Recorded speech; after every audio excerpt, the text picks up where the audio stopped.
Hey everybody, welcome to the Dealer's Book Series channel. I'm Christina, Kristina, Dealers, Deluise. And we're doing Bones of a Feather by Carolyn Haines today. Sarah Booth Delaney mystery.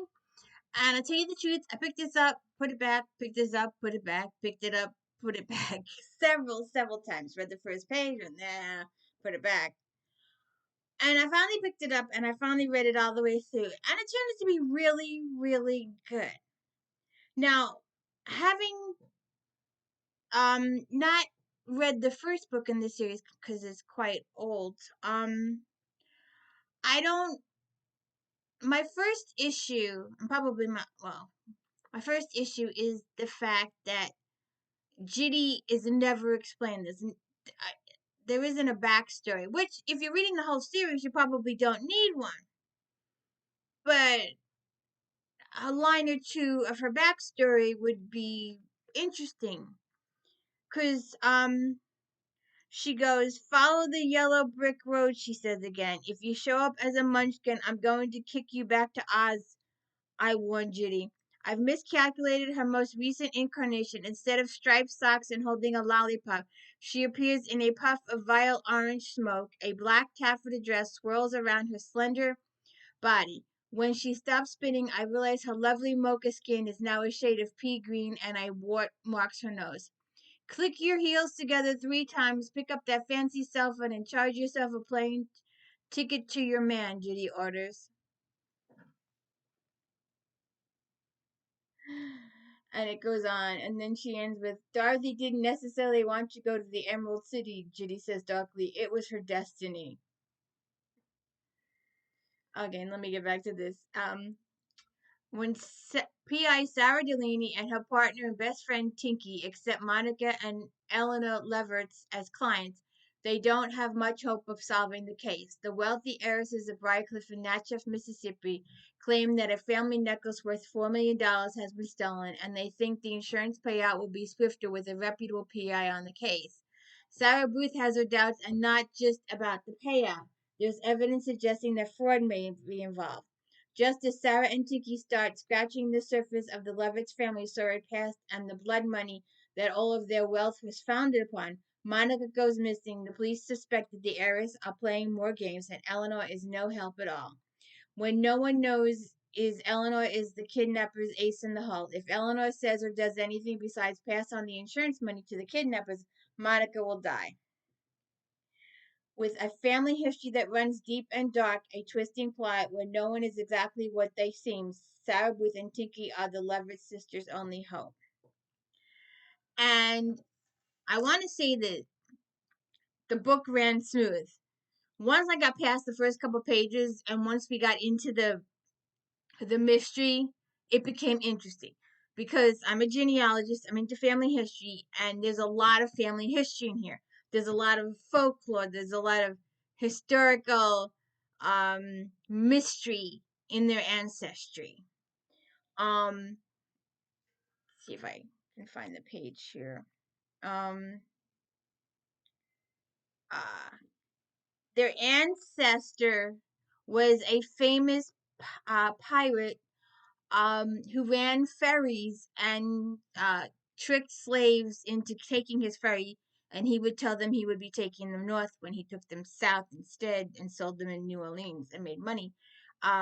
He also was like a Henry VIII kind of guy, where he'd marry a woman, and if she didn't produce a child in a year or so, he'd have her mysteriously killed.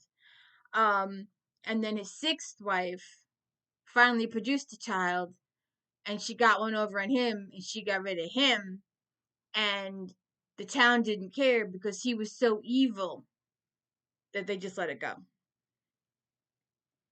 And this supposed pirate had this famous necklace made, and this is the necklace that's worth millions and millions of dollars.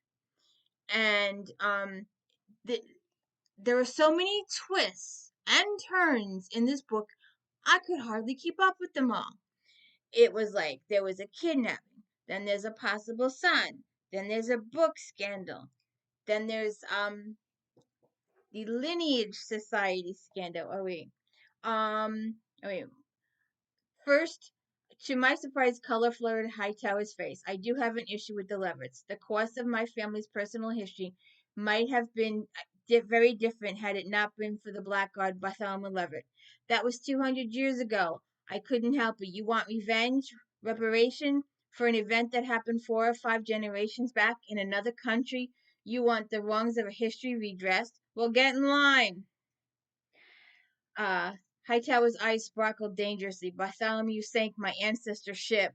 That act pushed the Hightower family into poverty. Brewster Hightower was taken to the workhouse because he couldn't pay his bills. Creditors pounced on his Liverpool home, and his family was put out on the streets to starve. He died a broken man. Okay, now to my uh, where's I thought it was here.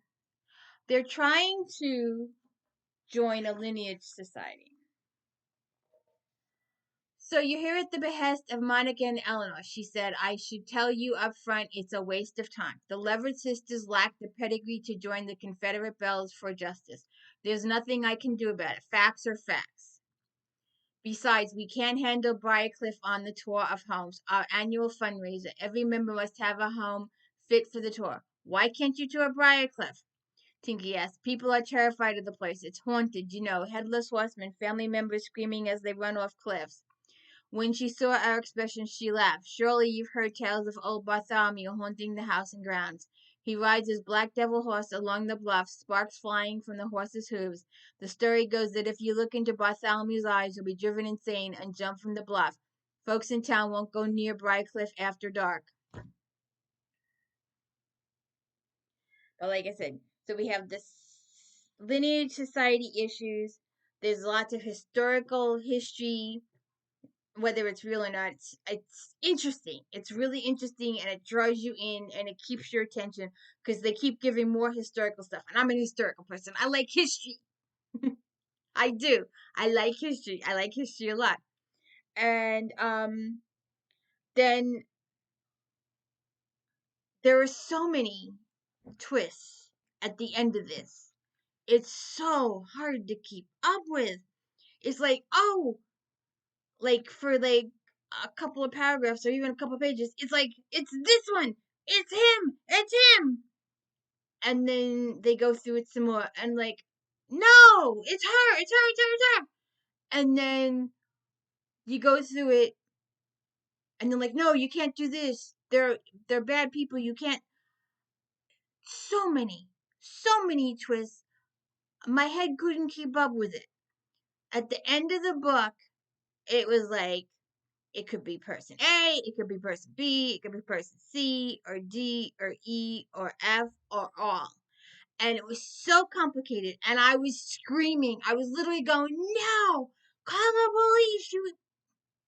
Bad word. Call the police! You're getting suckered! You shouldn't do this! You should know better! You're a detective! Do this! Call the police! Get help! Call your boyfriend! Call somebody! Call people you know and can trust. Why no? And I'm sitting there screaming. It's rare that a book gets me scared. Usually it's a TV show or a soap opera. But I was literally screaming, going, you stupid people, get help. Call for help. Call somebody you know. Get help. And then they're putting a couple of harrowing situations where their lives are on the line. And they still don't call for help. What the F? Sorry. I'm serious. The twists and turns at the end of this. Oh my god. It was like, it goes this way, and then it goes that way, and then it goes this way, and then it goes that way, and then you're like, I was literally screaming, no, don't do that. No, don't do that. Call somebody, get some help. So I think I shall be reading the next book in the series. If I got that engaged and that much screaming and that much yelling at the book, it was a good read. And I couldn't keep up at the end. There were so many twisty turnsies at the end of the book. It was unbelievable. I mean, it was like the curve. It wasn't even a straight line. It was a curvy, dangerous highway. People almost drowning. People almost getting killed. The horse and the doggy. The poor doggy. He needed to go to the vet. He should have went to the vet. I'm sitting. People. I was like literally screaming bloody murder at the book and turning the page very cautiously because it was just like I couldn't take it anymore. It was like, you people. So, anyways, I guess it goes without saying it was a good book. And it only took about, I don't even think it took 2 hours. A little under 2 hours. And, 400 pages. And large print. Don't you love the large print? It's great when you're going blind. But seriously, Sarah Booth, Delaney Mystery, Bones of a Feather, Carolyn Haines. I'm glad we picked this up. Because I picked it up and put it down, picked it up, put it down. Because the first couple pages was just like, ugh. But once I got past the first 2 chapters, forget it. I was hooked. I was like, it drew me in. It was like, you gotta follow this to the end. And then when I got to the end, I was like panicked. I was screaming and yelling and stuff. I was like, no! I was so into it. I was so involved in it. It's like, how many twists and turns can you throw at me? Stop throwing stuff at me. It was so twisty, turning. I couldn't get past it. But anyways, I shall definitely go looking for the next book in the series. It was good. And please take the time to like and subscribe. I'm not a fancy person. I just read books. And I like to talk about books. And I need people to like and subscribe and share my channel on all those different TikTok and Instagram and Twitter and Facebook. Share it with friends. Share it with people you know like to read. Um, it's what I do. I'm not fancy. I'm not technical. It's just me. So please take a time to check it out while we patiently wait for Stargate to come back. We're charmed. But anyways, please check it out. It's a good book. And please like and subscribe. It means an awful lot. Thanks.